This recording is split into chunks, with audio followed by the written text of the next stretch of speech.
as their diagnosis is more and more delayed, they're spending more and more of their lives finding an explanation that that really is about their own self-doubt, and their sense of self is getting battered. Some of the people asking questions about sort of midlife and perimenopause and menopause, and it's not a coincidence that developmentally, at the time that women are losing one of their best pieces of scaffolding, which is estrogen in their systems, is the same time that their challenges are much greater and their responsibilities are more complex in terms of perhaps children, families, homes, aging parents, and all of those things are happening when they have even less and less support.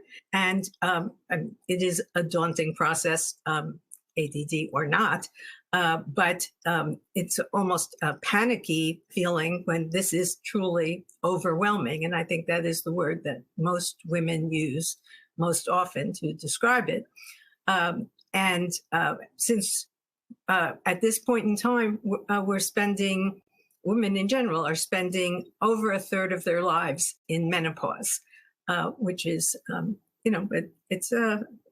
that's an intense statistic.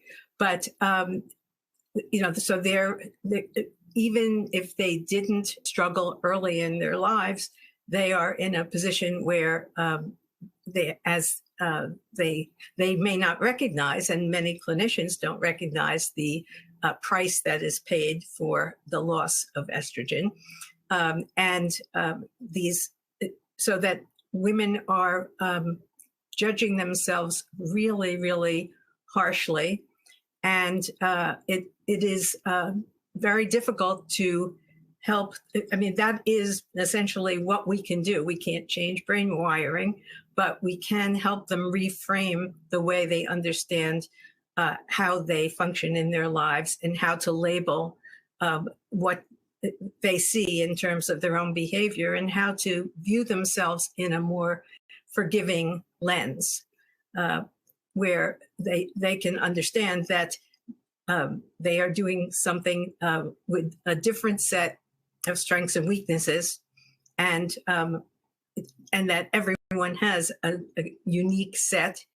And that idea that the societal expectations for women, which even though just about everyone rejects them as antiquated, nonetheless, by osmosis and by our mothers and there's time in the world, those things still get in. And so everyone is judging themselves, and they've internalized those judgments so that even they are saying, well, I must be overreacting. I'm being too sensitive, when in reality that is not necessarily the case at all, and that everybody's brain is responding to the way it is. It's necessary for that stimulation from their histories. They're not choosing how they're going to react, but the more that they hear comments like "you're overreacting," they start to really buy into that. And so there's a lot of reframing to do, and it's a long process. But people who are willing to go on that journey end up feeling empowered and believing in themselves in a way they didn't before. So it certainly can be done, but we need a lot more clinicians to be recognizing that is the situation, and that women are not volunteering the pain that they're experiencing in just how they see themselves in the world.